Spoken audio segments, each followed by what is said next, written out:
What language are you doing today?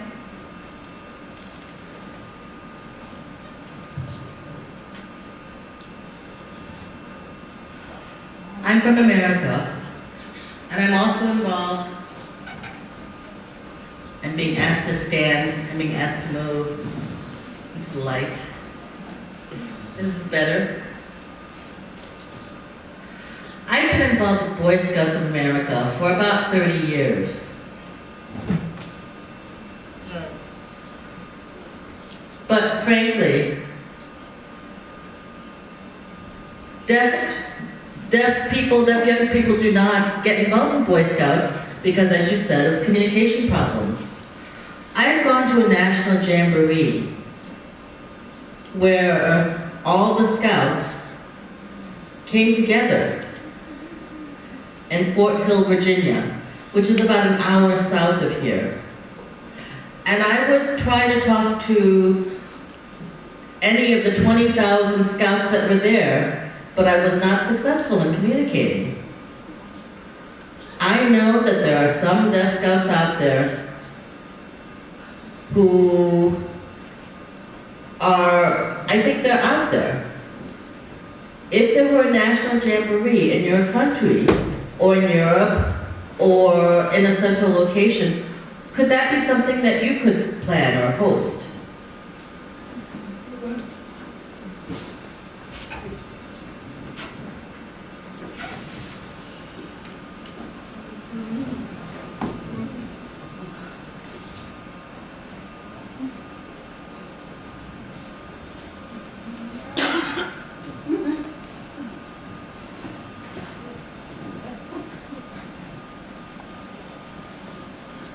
Thank you for the very interesting question.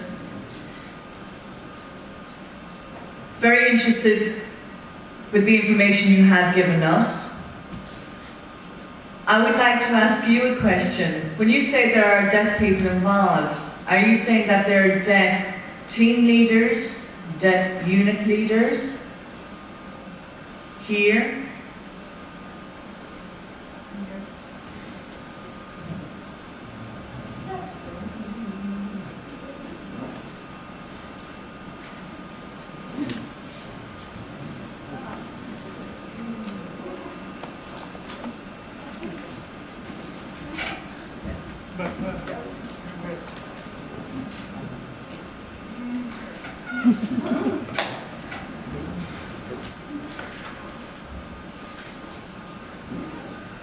That's a good question. I had not thought of that.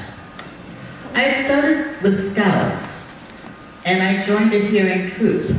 Then I joined a deaf scout troop, which was located at the School for the Deaf. When I got out into the world of work, I started working and was not involved. But I got involved in Scouts because I have a son who was hearing. And most of the time my son would interpret for me. But I wound up having to do things on my own, trying to make my way. There are many deaf people who tell me that they had been involved in scouting before, but they quit because they were frustrated, because there was not communication. And I would love to see scouting take place. But I have to admit, I'm kind of tired of it. It's lonely being the only one there. I maybe participate, but I don't fully understand.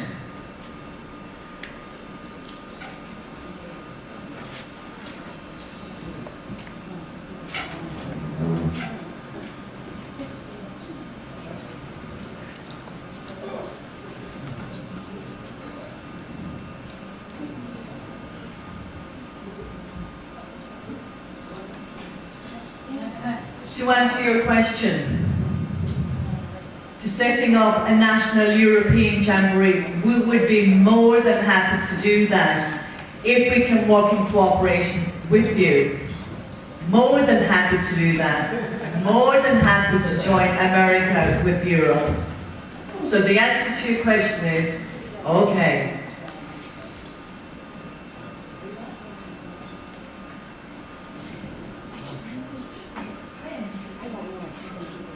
I know about the history. 1.5 years in Switzerland, in Fribourg, in Count Fribourg, we set up a Deaf Scout unit. And this group fits actually the needs of deaf people. So we have established a deaf group in Switzerland. But still, we need the hearing scouts. They tell us about how to establish such a group. So we depend on them still, because we are in the beginnings.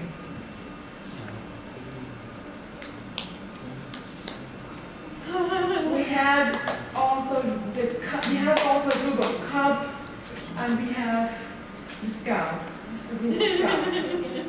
So that's the way it works in Switzerland. Sometimes we mix together with the hearing scouts, and we support each other in different languages.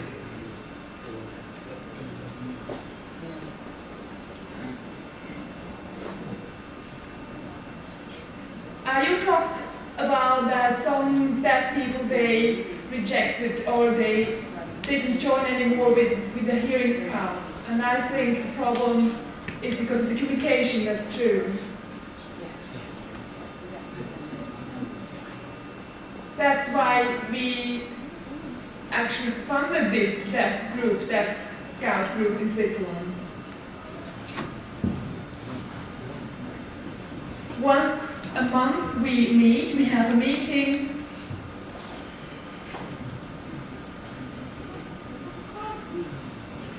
And now I have a question about Ireland, because it's quite big, Ireland. How do you gather? How many groups do you have in Ireland? Is it only Dublin or whole Ireland? And I actually love to work together with you people.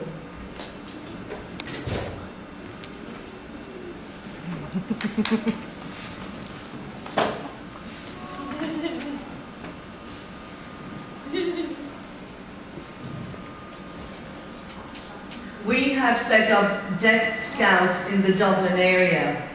The Dublin area is divided by the north and the south, so we get the two areas together. We pick up the children from both deaf schools and bring them together, and we're talking about a very large number, the Beavers, the Cubs, the Scouts. We meet weekly. So in the Dublin area, it is very successful, and it has grown in success because of the communication and the friendships.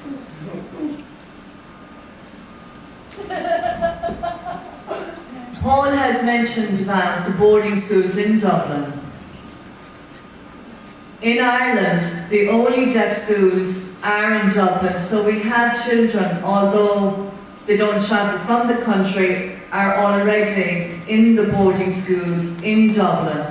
And that's why we have the large numbers. They're not Dublin-based, but are being educated in Dublin. Are there any other questions?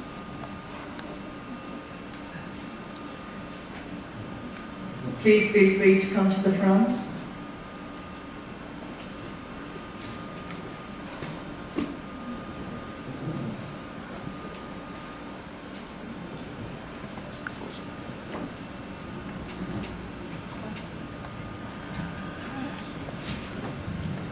This will be the final.